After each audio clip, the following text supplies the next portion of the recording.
Welcome back to GSMC's Down by Contact Sports Podcast. I am your host, Jeremy Lapidus.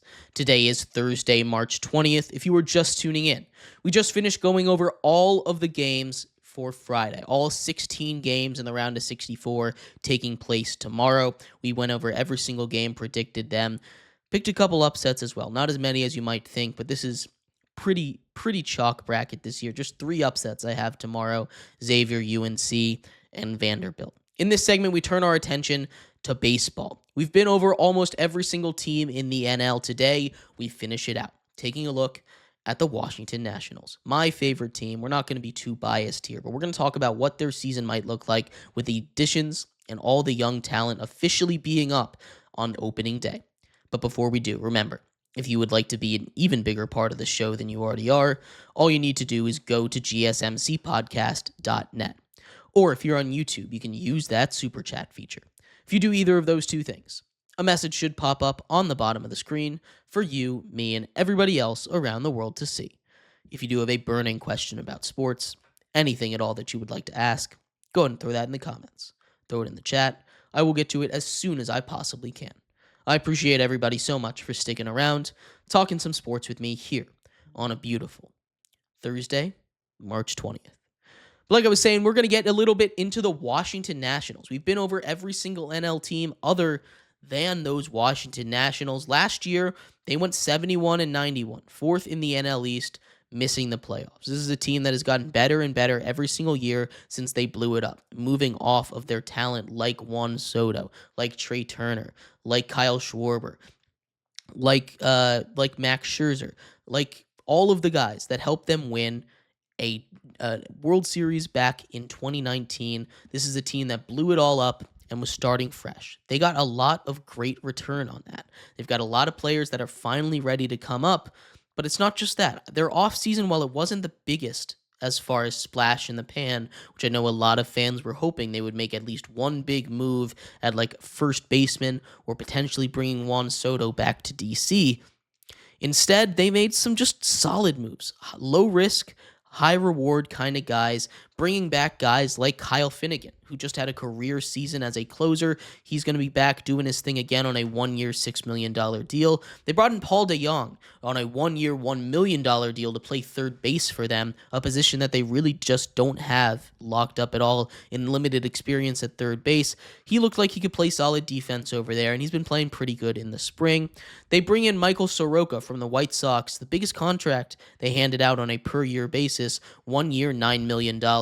They expect him to be a starter. He was really good in the bullpen last year for the White Sox. As a starter, he was just okay. It's tough to judge when he's on a White Sox team, but Soroka as a back-end starter, I don't really mind.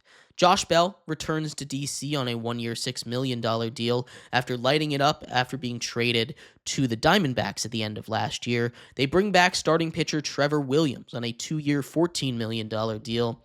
He had a good season. He had his best season in a long time early on before getting hurt and basically being shut down for the rest of the year. He's back on a 2-year deal, some veteran presence in that room with a lot of young guys. Shinosuke Ogasawara from Japan in the bullpen as a long reliever, 2 years, $3.5 million. Jorge Lopez and Lucas Sims for more bullpen help as well, both on 1-year, $3 million deals. And some backup bats. Ahmed Rosario, 1 year, $2 million. Not the most exciting offseason by any stretch of the imagination, but they got a couple pieces that I think could be pretty helpful for a team that's still not quite at their potential yet. The biggest move they made, though, was a trade.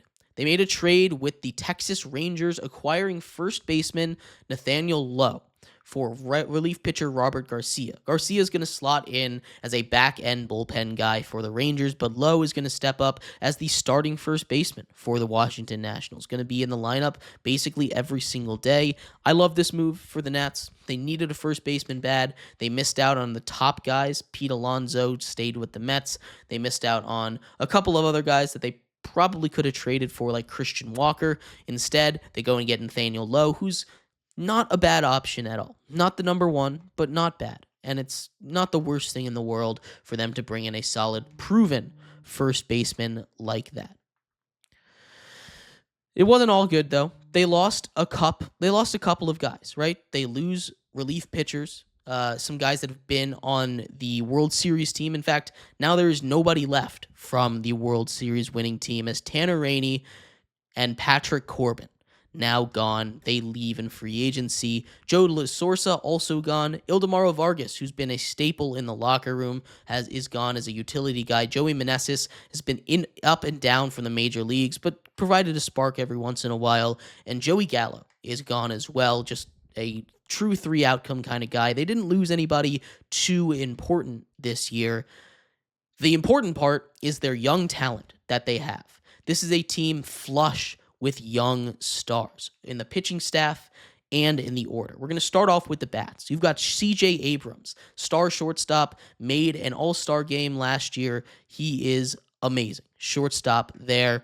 Right field, Dylan Cruz, a top 2 pick in the draft a couple years ago, came out of LSU with Paul Skeens. He's going to be in right field.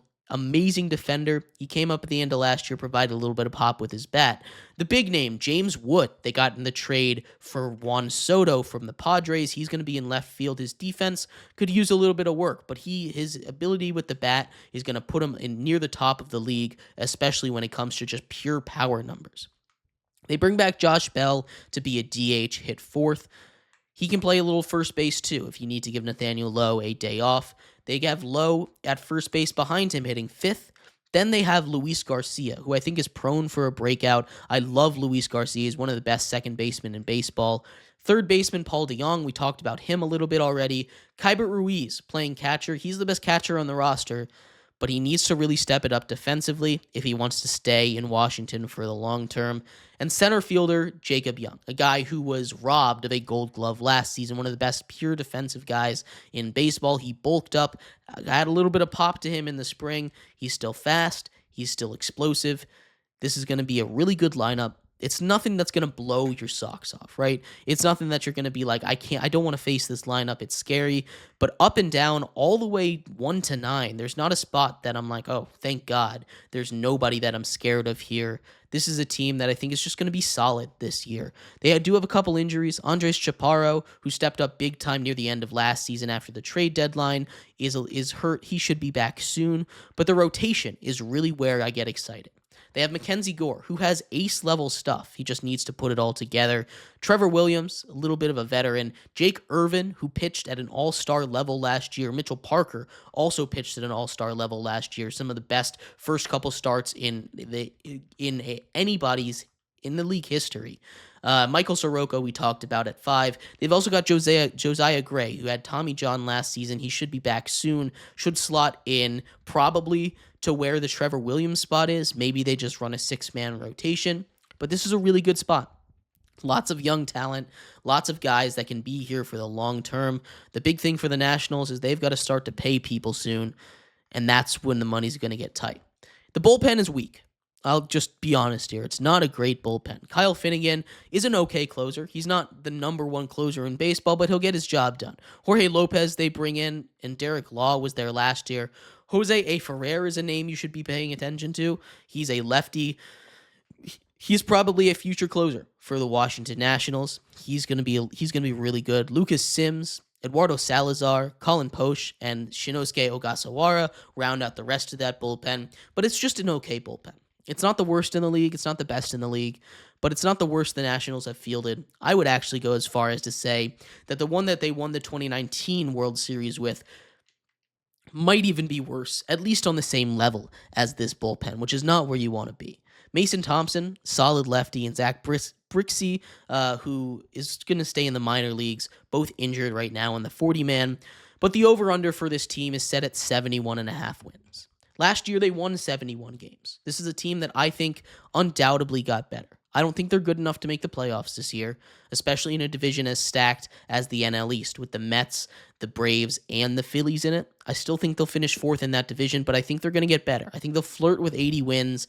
I've got them sitting at 78 wins this year, 78 and 84. But I'd love to hear your thoughts. What do you think the Washington Nationals will be able to get done this season? And thank you, everybody, so much for tuning in to today's episode of GSMC's Down by Contact Sports Podcast. I am your host, Jeremy Lapidus.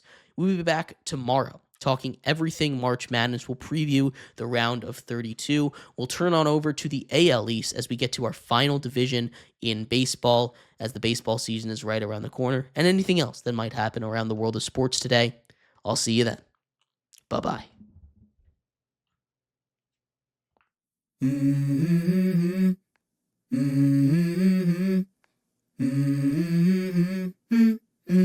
Let's go. I wake up to a little bit of drool on my pillow, feel like it's gonna be a bad day. Yeah, I'm tired of shit, and the coffee ain't hit yet, damn, ain't that great. I don't wanna go to